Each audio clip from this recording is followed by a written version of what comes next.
Expect the best used car deals guaranteed. Visit arnoldclark.com.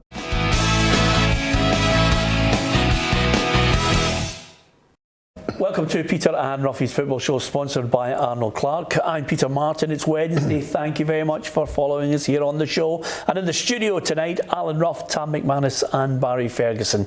International football still on the agenda, as well as domestic issues.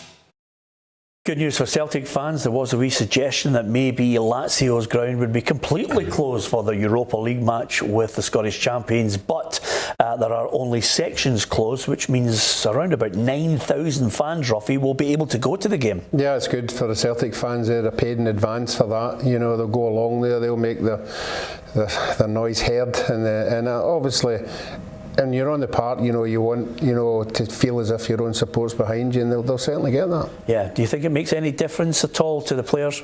No, I don't think it does. I think obviously for Lazio's point of view, they would have rather the full house here, full support behind them. But the fact that Celtic are going there with 9,000 fans, as you said, is going to create a great atmosphere, and it's going to really push the Celtic players on. Yeah, Barry, you just wonder, you'd never really get to know the strength of some clubs because you don't get to watch Italian football on a regular basis. I wonder about the strength of them. Dino Zoff thinks that maybe they are capable, this current squad, of going on to win a European trophy.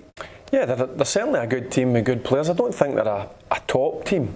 So that's the reason why I think Celtic will fancy that they can go over there and get a point, the same as they've done against a very good Rennes team. But there's no doubt they're a good team, but I don't think they're in that top bracket yet.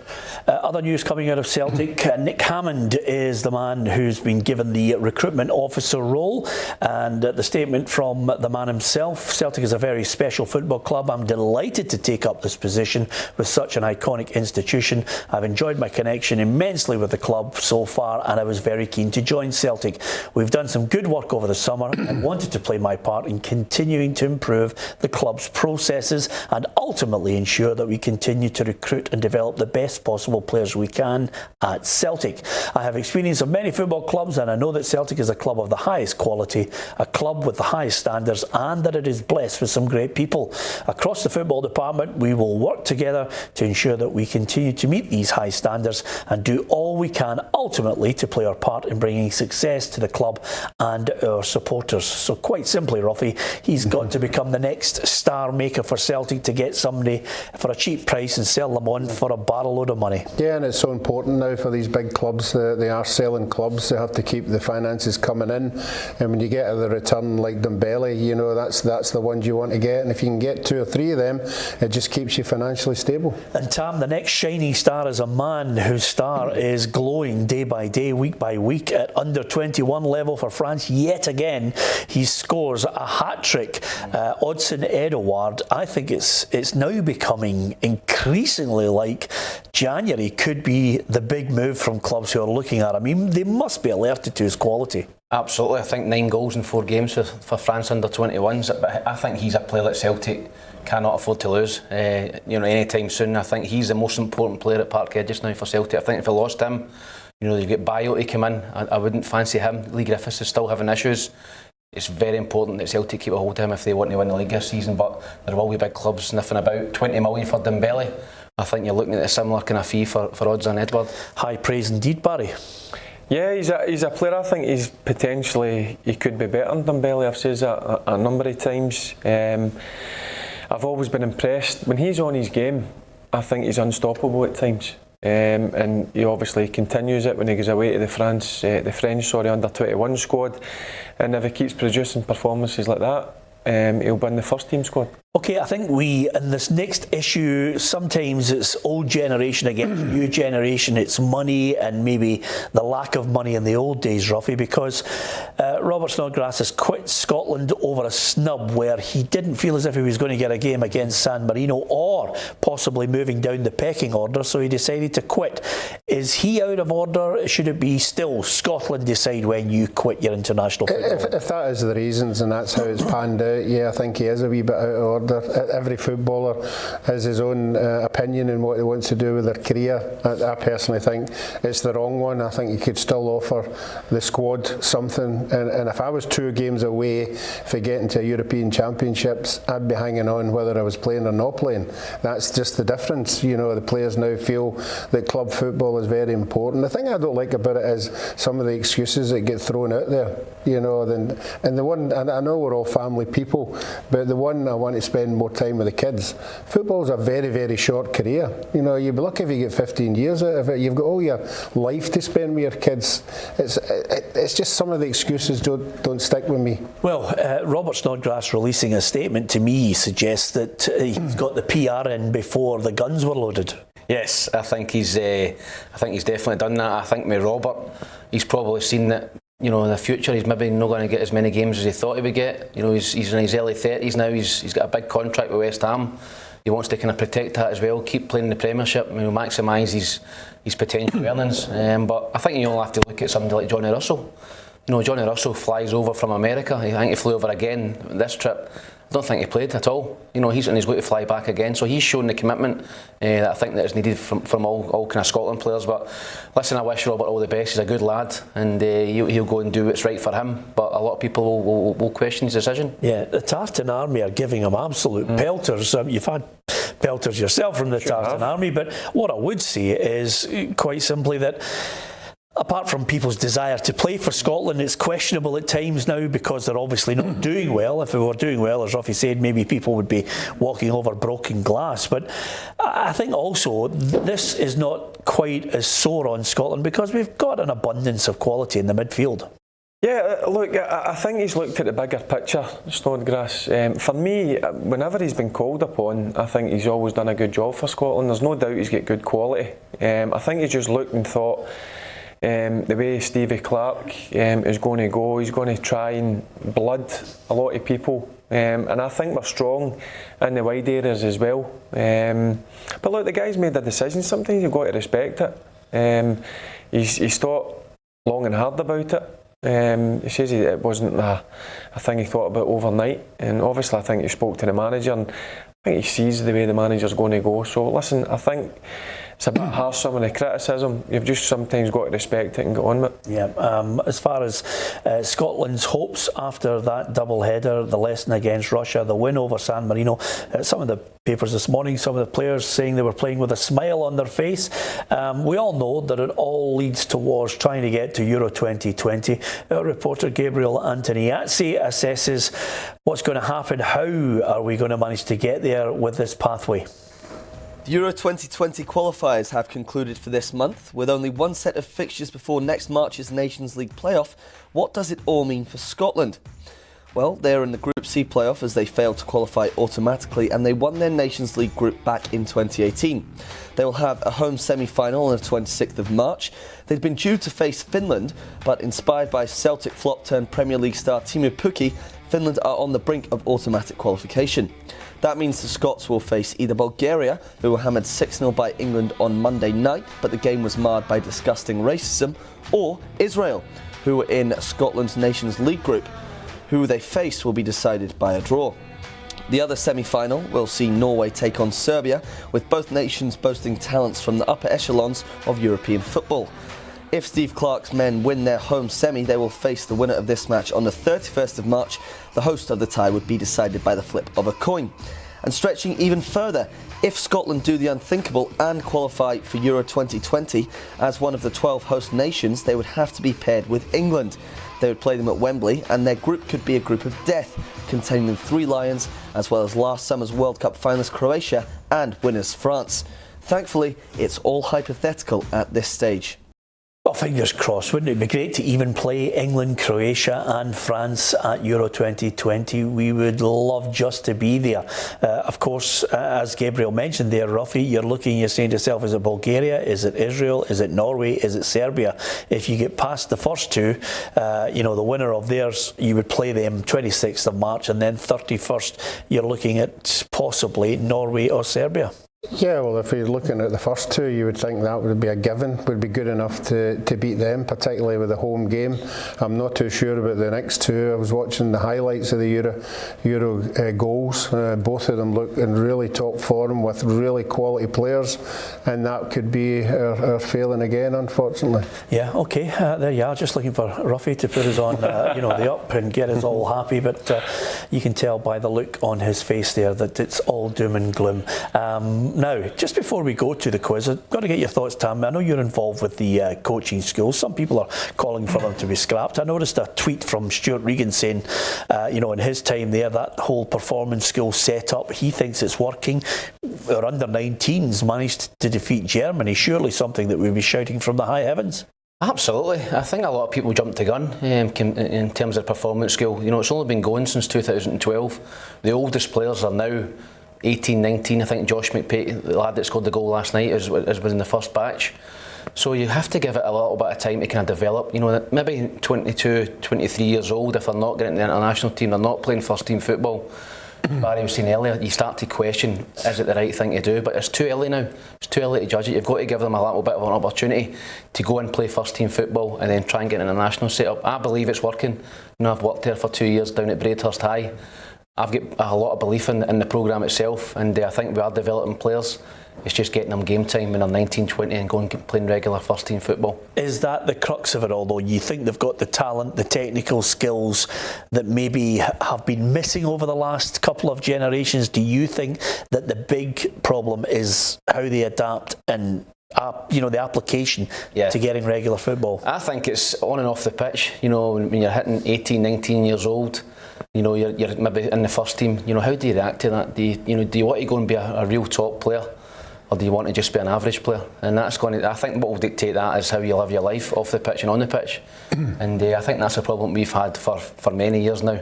I think we're developing good players, but we're not developing top players. And the difference with that, I think, is application and work rate off the park. Yeah. Do you hear the echoes in the background thinking, I wish somebody had managed to get me at 18, 19 and said that? And I'm not in any way dismissing the fact that you did play top flight football with Hibernian. No, absolutely. I mean, I made a lot of mistakes when I was 18, 19 years old. I wish I was more dedicated, especially off the pitch. And it's too late when you're 18, 19. I said that earlier. When you're 11, 12 years old, that's when you instill the work rate into these kids, and the diet off the pitch, everything, the work rate. Somebody like Andy Murray, he's an inspiration. He should be getting into schools, I think, and tell them how he got to be a world champion. And I think that's where I think we're failing down, and we've got to sort that out. And here's the $64,000 question, Barry Ferguson. Because of all the talent you had, I can remember people screaming out that there's a boy coming through the reserves at Rangers who's going to be top drawer. He's Derek's younger brother. His name's Barry Ferguson. Is there one simple thing that you looked at and you thought, if I didn't have that, I might not have made it? Was there some element that you had the talent, but something else was added that gave you the incentive to say, now I know what's in front of me? Was it your brother's mistakes, or was it somebody that added something? Yeah, that's a good point you made. It was obviously my brother had mentioned the mistakes that he made when he was younger at Rangers. Look, I made some mistakes as well, but one thing about it is I was dedicated. I wanted to try and be the best I could. I was always asking what could I work on. I would always stay behind training, even when I was in the reserves or youth team. And that's the biggest thing for me, what Tam's just mentioned. These young kids, for me, I think they've got all the ability that's going. They just need to be dedicated and willing to work day in, day out. And if they do that, then I think we'll start producing talent. But going back to what Tam says, I was taken aback when they started. I was one of the ones saying, why are we not producing kids? For me, it's too early. The boys are only 18, 19. I think we can start criticising these schools in 3 or 4 years' time, when they're at an age where they should be regulars in the first team, they should be getting in the international setup. That's when I think people can start being critical. But now I think it's too early for that. Let's have a look at the quiz.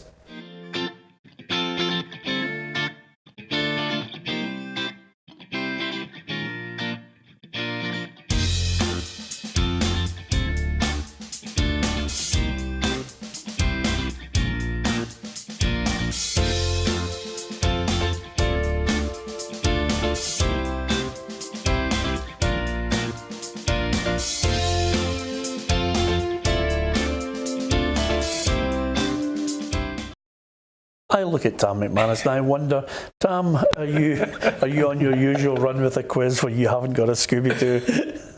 Johnny Russell.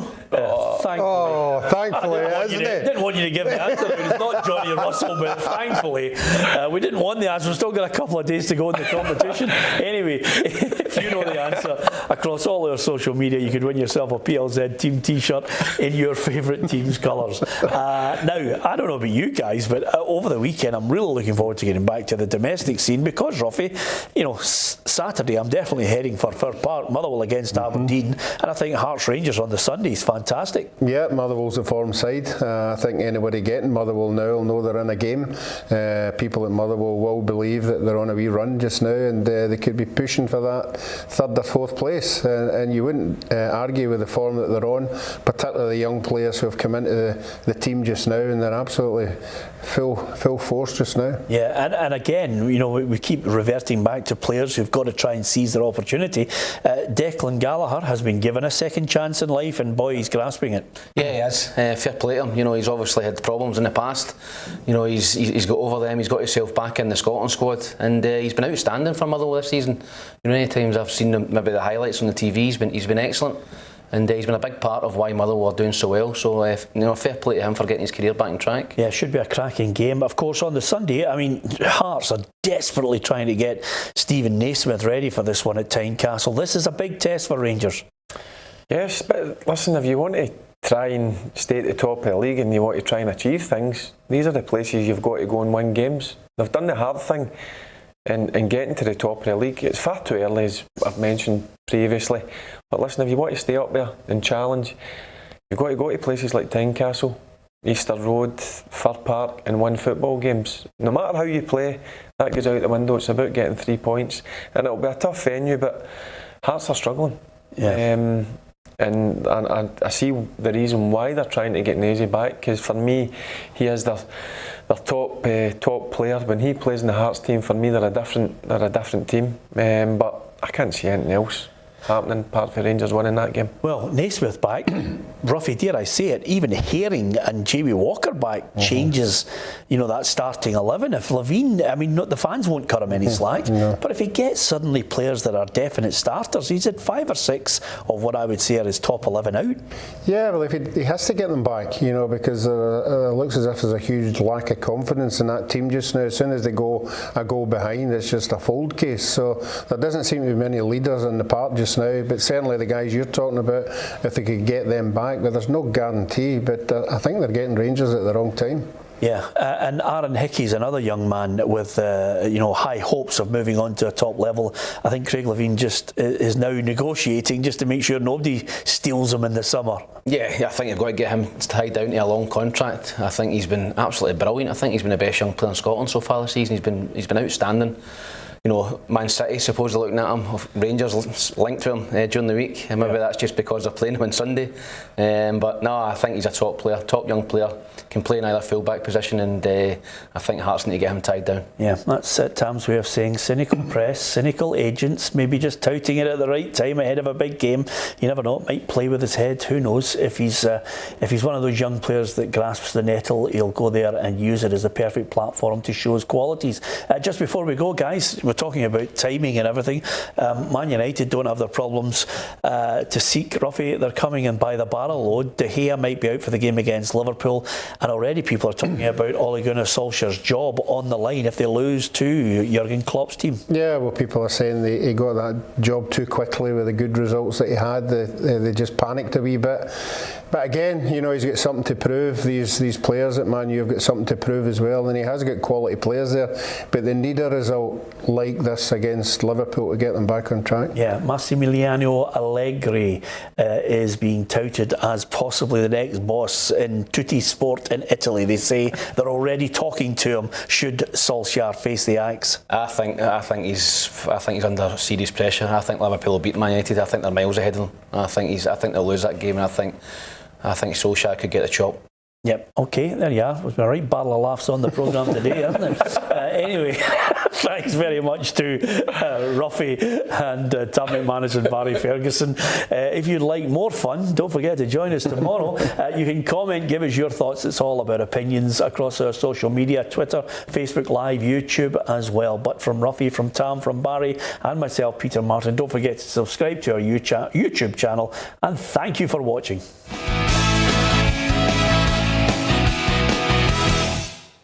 Expect the best used car deals guaranteed. Visit arnoldclark.com.